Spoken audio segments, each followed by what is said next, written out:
So guys, it has happened again. You won't actually believe what happened again in courts. Omotosho, Tinubu, and Awomolo seems to be playing mind games with Nnamdi Kanu. And we actually know their motive, and their motive is clear. Detain Nnamdi Kanu. That is their motive. And their motive is a political motive. Because I see no reason why you are going to be trying Nnamdi Kanu under an unjust law, under an unjust circumstance. How can you be trying Nnamdi Kanu when there is no crime existing on his charge? Without wasting much of your time, I'm going to be allowing you to listen to what Aloy Ejimako and Max Olopara had to say about what transpired in court today. And after watching this video and listening to what these two lawyers had to say about Nnamdi Kanu's case today, we are going to be heading straight to what the NMA, the National Medical Association, has done. Because what the National Medical Association did today, my friends, it will shock you guys. I've never seen this before. I've never seen it before. In fact, just watch this video. After watching this video, we are going to be heading straight to what the NMA actually submitted and said about Nnamdi Kanu. That the court has denied Nnamdi Kanu request to an external medical center. Well, yes, that's quite a surprising ruling today. We were served all of a sudden, as a matter of surprise, an ambush with the medical report, which the court ordered the Nigerian Medical Association to submit since 26th September. So that medical report that we were served is dated 10th October. And it was today that we were served in open court with it. So, well, you can say that the defense had no ample opportunity to react to it. It was more of an ambush. But nonetheless, the court had ordered further that Nnamdi Kanu be examined by the Nigerian Medical Association. That examination was never carried out, and the order was entered on 26th September and restated on 8th October. That part of the order was disobeyed. They never examined him. So the report is based on some informal meeting they held with Nnamdi Kanu as far back as 18th September at the DSS headquarters in Abuja. They were invited to do that by the DSS. The court and the DSS are not the same.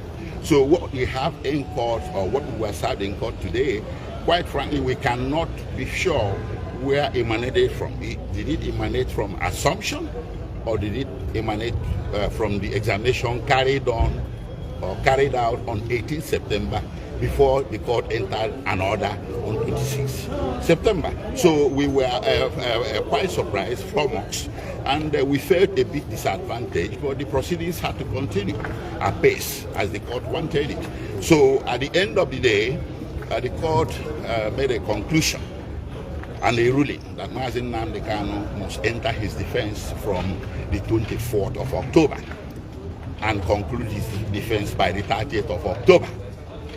So basically, it's a 6-day trial window that we're looking at there. So how fit is the defense now? How fit is the defense counsel, defense team particularly, entering the defense now? How ready are you guys? Well, you see, lawyers are trained to be ready for any eventuality.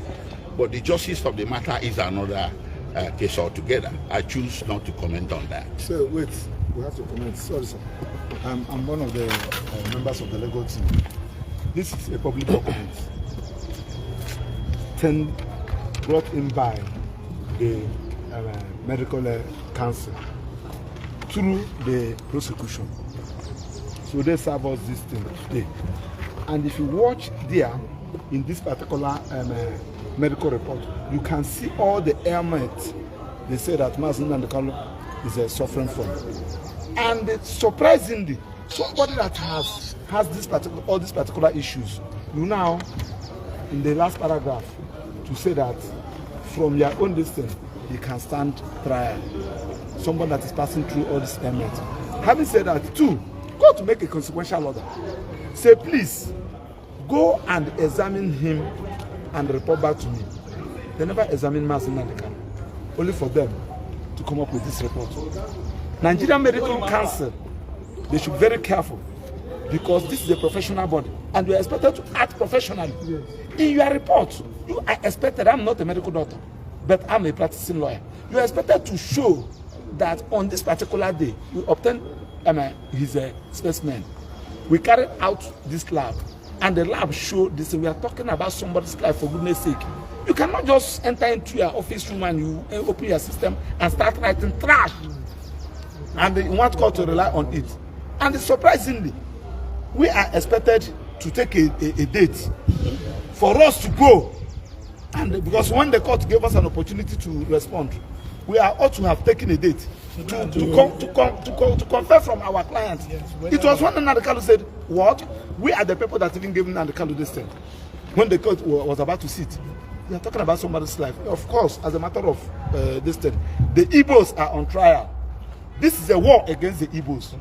Of course, you are here when the president ordered the police and the army to go and negotiate and have a discussion with the terrorists and the non-bandits in this town. With their arms. And somebody that is exercising his rights as given to him by the constitution, both local and international legislations, and you say that he should enter trial. Trial for what? What is it trial? What are you trying for?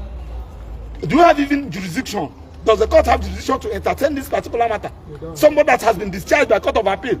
So we don't want to go into that. This is a trial again. This is the Igbos are on trial. This is a persecution, not a prosecution. And I stand by it. And I'm calling the entire Nigerians.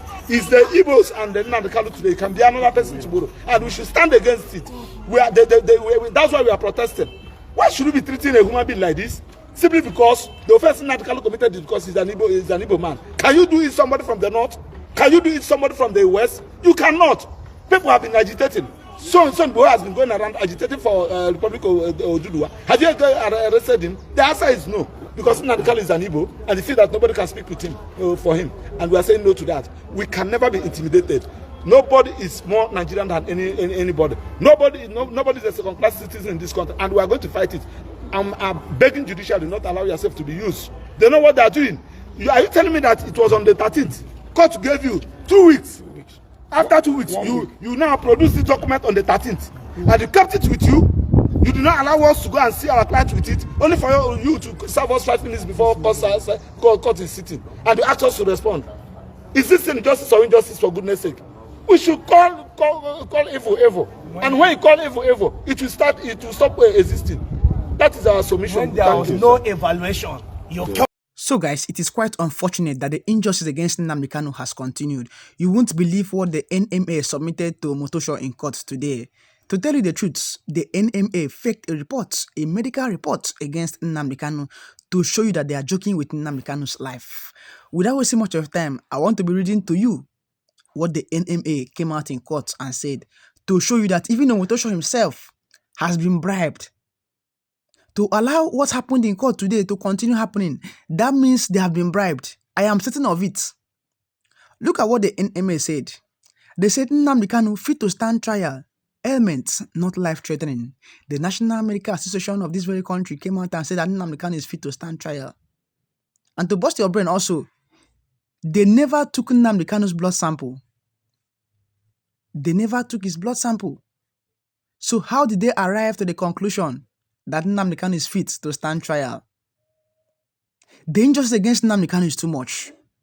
Now, let me read in the reports of what the NMA submitted in court today.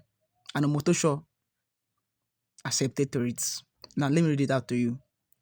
The team, led by the president of the Nigerian Medical Association, NMA, has said the ailments complained about by the leader of the indigenous people of Biafra, IPOB, is not life-threatening. You can imagine. Even when Professor Emeritus Ahaji came out and examined Nnamdi Kanu and said Nnamdi Kanu needs urgent medical attention in the DSS facility, look at what the NMA, a national body, a medical body, is coming out to say that Nnamdi Kanu is fit to stand trial. Even when a Professor Emeritus has reviewed Nnamdi Kanu, has taken his blood sample and said that Nnamdi Kanu needs urgent medical attention, a medical body, a national medical body, big as the NMA, announcing that Nnamdi Kanu is fit to stand trial. This trial is unjust. The injustice against Nnamdi Kanu is too much. It has to stop. Well, let's continue. Justice James Omotosho had ordered the medical team to ascertain Kanu's actual health status following conflicting claims on the issue by medical experts engaged by the prosecution and the defense. In the panel's reports submitted to the courts on October 13 by the prosecution team led by Adeboyega Awumulu SAN, part of which was read in open court during Thursday's proceedings, it was stated that the defendant's ailment is not life-threatening. Based on the information contained in the reports and in the absence of any objection from the lawyers to the parties, Justice Omotosho said the court was convinced that defendants could proceed with trial. Justice Omotosho subsequently granted the defendants 6 consecutive days, beginning from October 23, to open and close his defense. The judge granted an oral application by his lawyer, Kanu Agabi, SAN, that Kanu's legal team be granted private consultation opportunity with the defendants outside the premises of the Department of State Service, DSS. Agabi said the defendant's legal team was afraid that its consultation with him, which is Kanu, could be tapped or recorded by the DSS.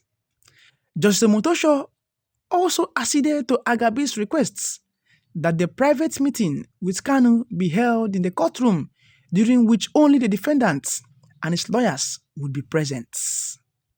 By the court's directive, the private consultation meeting will be held within the courtroom between 9 a.m. and noon on the October 22, while the trial will resume on October 23. To summarize this, Nnamdi Kanu's case has been adjourned again to the 23rd of October this very month. What wrong has Nnamdi Kanu done? This whole story shows you how tricky the DSS want to maneuver Nnamdi Kanu. How can the DSS apply that Nnamdi Kanu's meetings should be held in their facilities with his lawyers? And I must commend Kanu Agabi, who is Nnamdi Kanu's late counsel lawyer, for rejecting that very motion that the meeting that is going to hold with Nnamdi Kanu should be held in the courtroom just before the day of the trial. I must commend Kanu Agabi. Because how can you say Nnamdi Kanu should hold a meeting in your facility so that you are going to tap informations? And you can imagine what the NMA submitted in courts. You can imagine the report. You can imagine the false report. And Omotosho, seeing this, is obliging to everything. It's very obvious that Omotosho has been bribed. It is very, very obvious now that Omotosho has been bribed. Because whatsoever Adeboyega Awumolo will submit in court, Omotosho will just accept it. Awumolo is a late counsel representing Tinubu and the federal government against Nnamdi Kanu in courts. And Awumolo has kept on bringing different charges against Nnamdi Kanu. He has kept on leveling different charges, different accusations against Nnamdi Kanu. This injustice has to stop.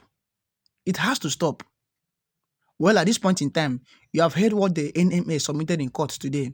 You have heard what the NMA told Omotosho, and you have seen what Omotosho has done by adjourning Nnamdi Kanu's case again. At this very point, I'll let you guys tell me what you feel about this in the comment section below. Do well to like this video, share this video, and hit the subscribe button below for more trending updates.